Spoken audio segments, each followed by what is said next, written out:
On today's episode... Yeah, we were taunting. I'm not going to deny it. But there was no way we were getting out of this situation alive. Let our tombstone read. They went down taunting. And while that was going on... He would have been totally happy as a little kid if his complete diet consisted of nothing but plain macaroni and cheese. All kinds of tales. From all kinds of tellers. Here on the Appleseed. It's time for the Appleseed. In each episode of the show, we bring you a couple of stories from favorite storytellers. The stories will entertain you and inspire you. They'll get you thinking and even help your family tell your own stories. I'm Sam Payne.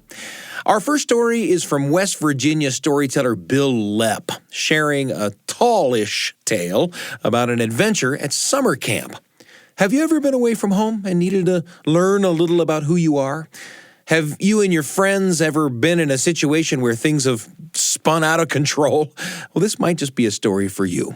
Here's Bil Lepp with a story called Skunks, recorded live in the Appleseed studio.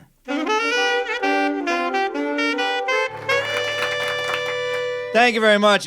During college, I worked at a series of camps, and one of the camps that I worked at was a camp called Camp Horseshoe. It was a YMCA camp, which is just outside of St. George, West Virginia, which is just outside of Parsons, if that clears it up for you. And it was working in this one cabin was myself, my buddy Skeeter, our friend Wally, and then our buddy Uncle Debo. Now, Uncle Debo was not our uncle. In fact, Uncle Debo was a year younger than we were. But everybody in town called the poor kid Uncle Debo for several reasons. One, because Uncle Debo was the last and quite unexpected of 17 children. And when he was born, his parents were tired, and they couldn't think of a name. So they thought, we'll just call him the boy until something better comes along. And then through the wonders of time and syllabic manipulation, the boy became da boy, which eventually became Debo. And the reason we called him Uncle is because as the last of 17 children, he had nieces and nephews who were quite a bit older than he was. So it wasn't uncommon to be walking down Main Street and hear some matronly niece yell out, "Uncle Debo, you pull your pants up right now." And I'm going to tell Grandma. So everybody in town just called the poor kid Uncle. So the four of us, Skeeter, myself, Wally, and Uncle Debo, we worked in this one cabin. Now, these were big cabins. You walked in the front door, and there was a foyer and benches. You could sit down, take your boots off, hang your jacket up. And then on either side of that foyer, there was a wing. And in each one of those wings, there was probably 25 bunk beds. And if you walked through the foyer, there was another door in the back of the foyer, which led into another little room that was about half the size of the room that we're standing in now. And in that room, that's where myself, Wally, Skeeter, and Uncle Debo stayed. So there was a door in the middle of that wall, and then on either side of that door, there was a bunk bed. And Skeeter slept on the bottom bunk over here. I slept on the top bunk. Wally slept on the bottom bunk on this side, and Uncle Debo slept on the top bunk. And then if you passed straight through that room, there was an exterior door, so the four of us could come in and out of the cabin without bothering the kids. So one day, Wally cut his finger, and he cut it bad enough that we had to take him over the mountain to the doctors, and they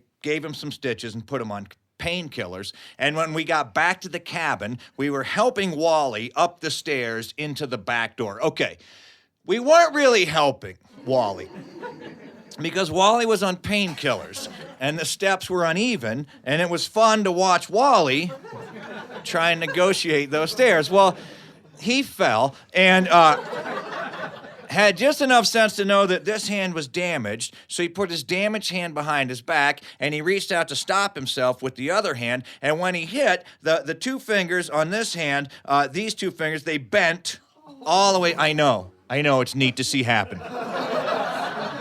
To someone else.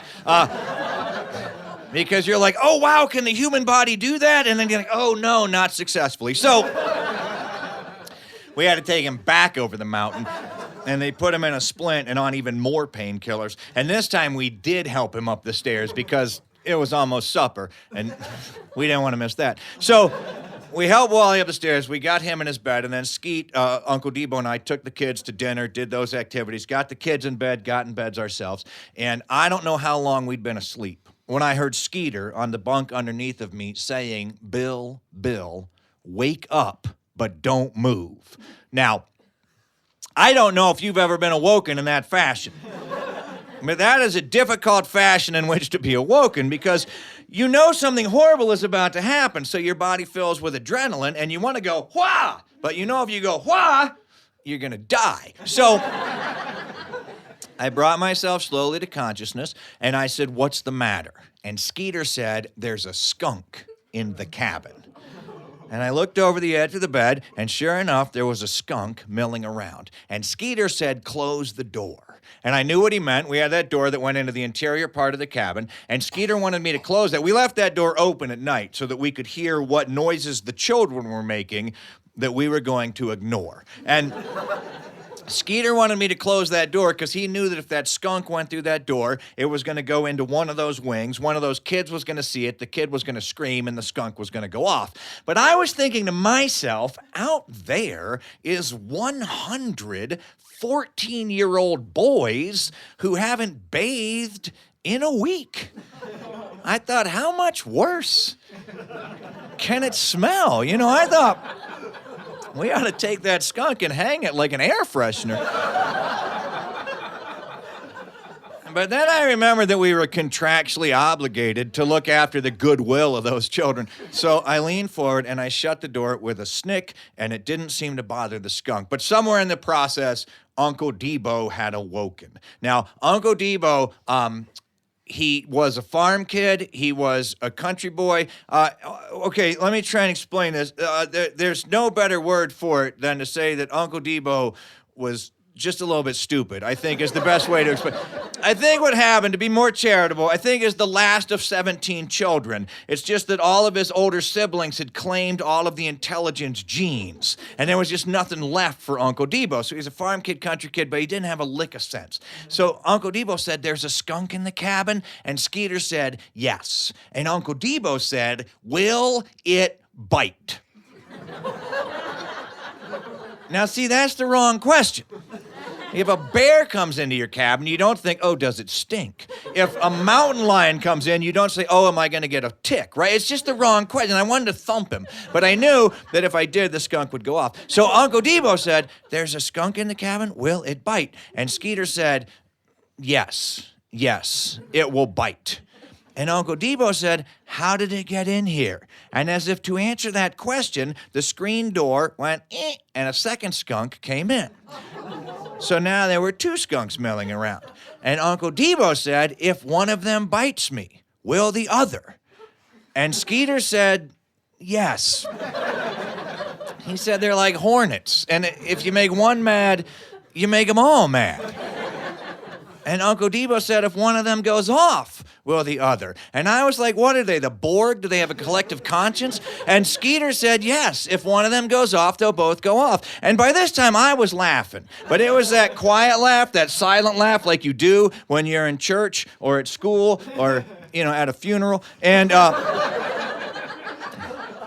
I could feel Skeeter laughing on that bottom bunk, too. But, we were probably rocking that bed on maybe like a 1.5 on the Richter scale. And there were tears coming out of my eyes and going into my ears. And finally, Skeeter got a hold of himself. And he said to me as seriously as he could, he said, Bill, did you brush your teeth?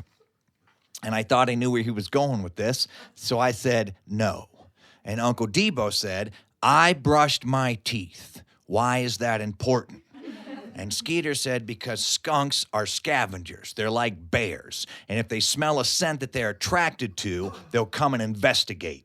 And skunks love toothpaste. And Uncle Debo said, well, I'll be okay because I'm on the top bunk. And Skeeter said, why do you think people call skunks polecats? And Uncle Debo inhaled. Like he never intended to exhale again.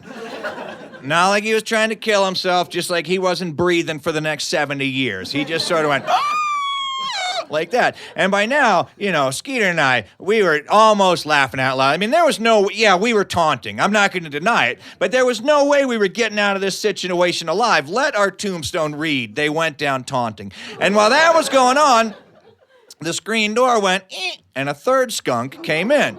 So now there were 3 skunks milling around. And Wally had been asleep through all of this in his drug-addled state. But Wally was one of those, he was a perfect camp counselor because he was one of those weird people, one of those sick people who think it's neat to get up early in the morning and watch the sun rise. I have to tell you, I was 24 before I knew the sun did rise because all I'd ever seen it do was set. But not only did he like to get up early, but he woke up happy. And he'd wake up, he'd be like, "Good morning," as he jumped out of bed. And he'd start to sing a song about little birdies and happy trees going chirpity chirp, chirp, chirp. So in the midst of all of this, Wally awoke. And in his drug-addled state, he thought it was morning. And he said, "Good morning," and he jumped out of bed. And he landed in the center of a triangle of skunks. And he looked down, and with all the innocence of a drunk, he said, "Kitty cats." And he knelt down, and he reached out, and he started to scratch one of the skunks behind the ears. Well, the skunk didn't know what was happening, but it wasn't entirely unpleasant. So the skunk came closer, and Wally picked him up. And he stood up, and he turned to Uncle Debo. And he said, "Look, Uncle Debo, a kitty cat." And the skunk crawled off of Wally's hands and onto Uncle Debo's chest.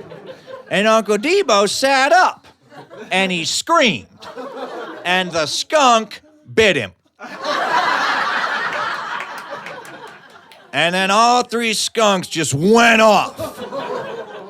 And Skeeter and I were laying there, choking, gagging, laughing. And we heard a voice from off in the ether that said, "Boys, boys, boys, when a man does things purely for his own enjoyment, not for the benefit of God or the glory of others, he will be stained and tainted, that others may know."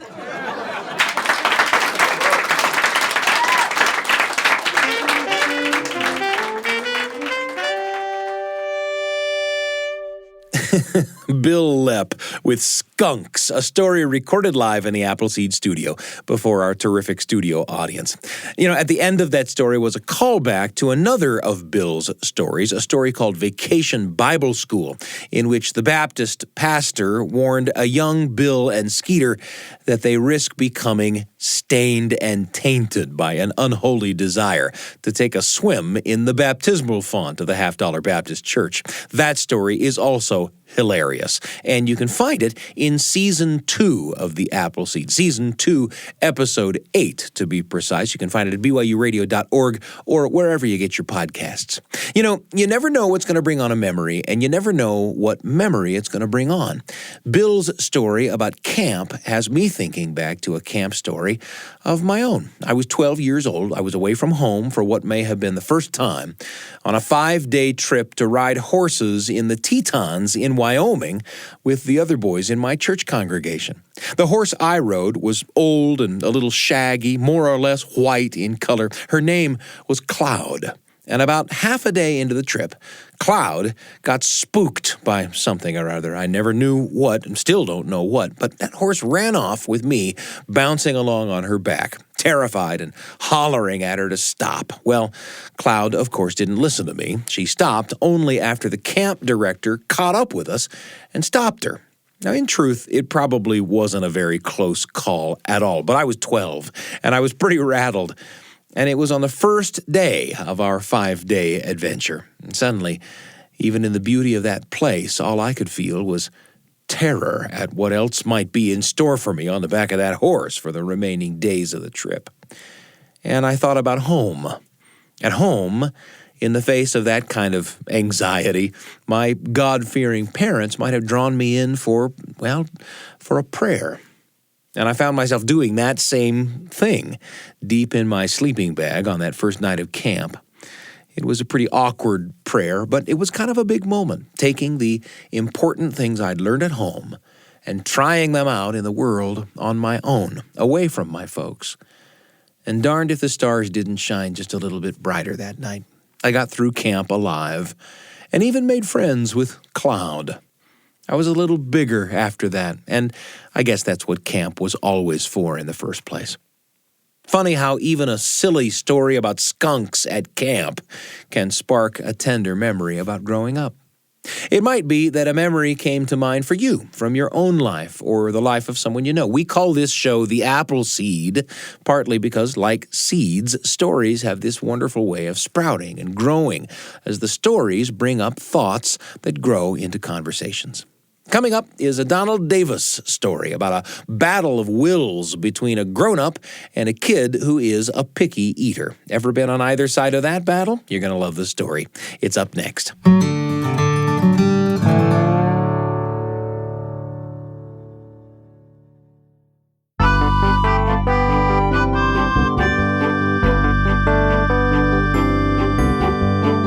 It's such a pleasure to be with you on the Appleseed. A moment ago, we heard Skunks by Bil Lepp about what to do when faced with the possibility of odiferous catastrophe. We got another story for you now about a face-off between Grandma and a picky eater. Here's Doobies by Donald Davis.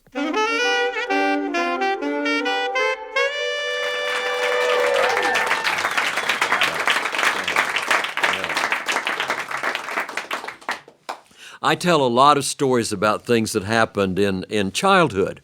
And the reason I do that is when I'm normally in a festival audience, I may have children and parents and grandparents, multiple generations in one audience. And if I told stories, for example, about being in college, the little kids, it wouldn't mean anything to them. But the one place we've all been is childhood. And stories about things that happened in childhood still have meaning to all of us. And I guess I tell so many of those stories, sometimes people come up to me after I've told a story and they say, "Now wait a minute, do you have kids?" Well, we have 3 boys. We have Doug. Doug is the oldest. Today, Doug is a clinical psychologist who works with kids on the spectrum and is a specialist in game addiction. He's busy, so don't try to get on his list. Well. Then we have Kelly. Kelly supervises research projects at Duke University, mostly with the hospital there. Now, there's another brother, but before you meet him, I want to tell you what those 2 older boys were like when they were little kids. Those 2 would eat anything. Cooked or raw, vegetables or meat, anything. Kelly's favorite thing when his grandmother would cook a big pot of beans seasoned with fat back, with pork, fat back. When he was like 3 years old, he'd fish that fat meat out and eat it right out of the beans. Oh, it just made everybody sick, but they would just eat everything. Yeah. Then there's their little brother, Jonathan. Today, Jonathan is a bike racer. He also is a trends analyst with Cisco Systems. But when he was a little boy, he was not like his brothers. Jonathan would not eat everything. In fact, Jonathan was a world-class picky eater. He would have been totally happy as a little kid if his complete diet consisted of nothing but plain macaroni and cheese. Now, when they were little kids, sometimes they would go spend a weekend with one of their 2 grandmothers. If they would spend the weekend with my grandmother, Grandma Lucille, she was smart. She always had plenty of macaroni and cheese. But if they went to spend the weekend with their other grandmother, they called her Mary Honey. She thought she could teach Jonathan to eat new things. And she refused to have macaroni and cheese. You think that worked? Every time the boys went to spend a weekend with her, before the weekend was over, they had to go through her cabinets, trying to find something they could tell her their little brother would maybe eat. That went on so long that finally the big boys they actually wrote down for Mary Honey, rules for feeding Jonathan. Here are the rules. Rule number 1.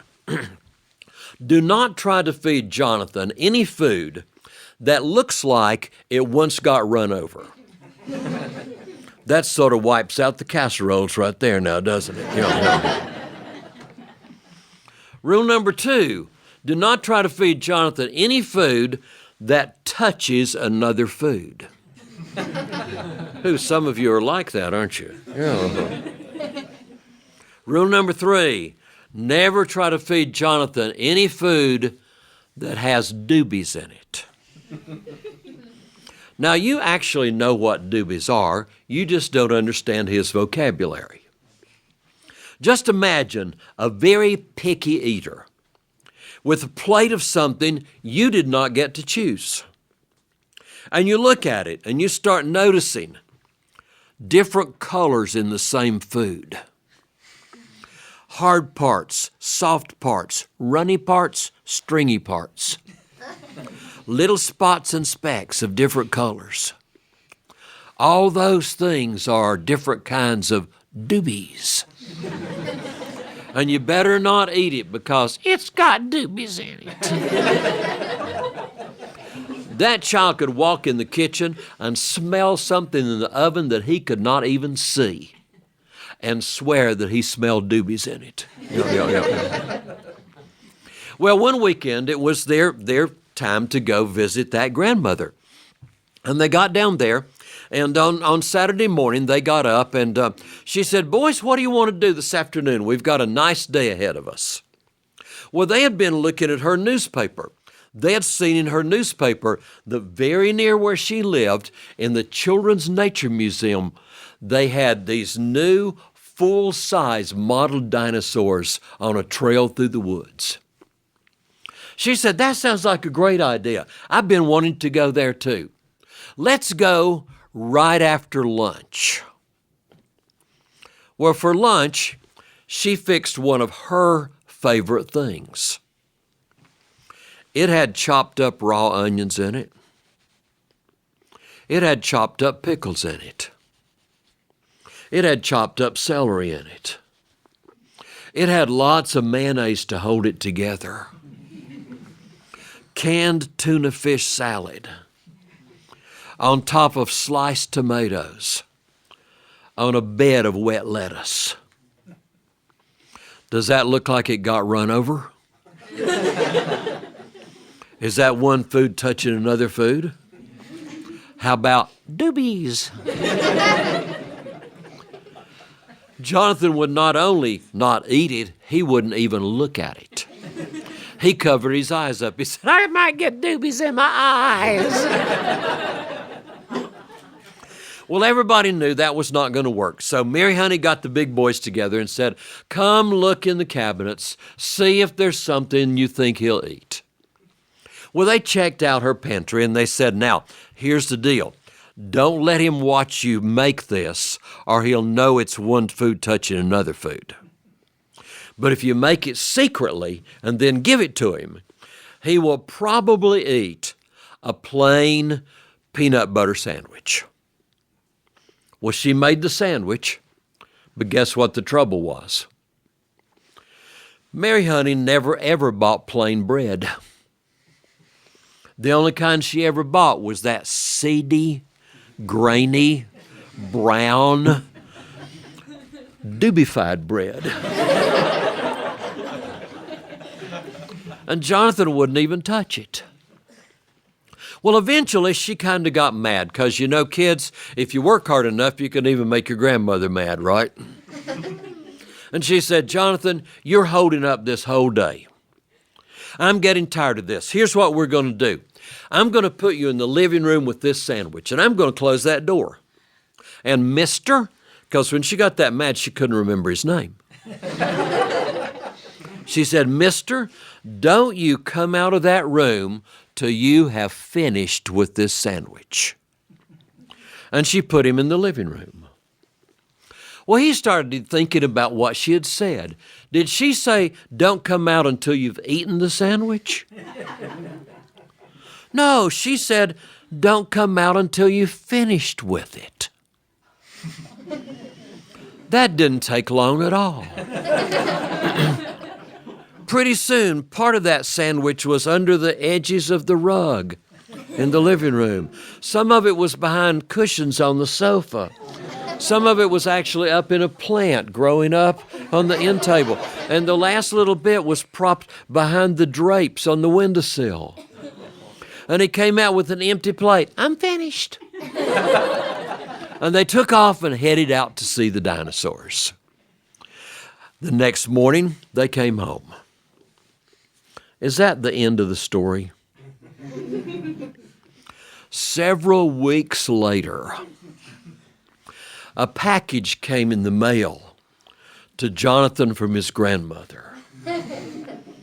He got the package and he thought, "Oh boy, I must be getting a present and it's not even my birthday."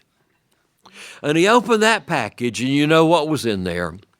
Wrapped in wax paper, dried up, moldy pieces of peanut butter sandwich with Doobies multiplying everywhere. And a little letter from his grandmother that said, "Dear Jonathan, I found something of yours you left behind at my house. I thought you might like to have it back." But you know who won in the end? Just think about this. From then on, every time they went to see that grandmother, you know what she always had? Macaroni and cheese.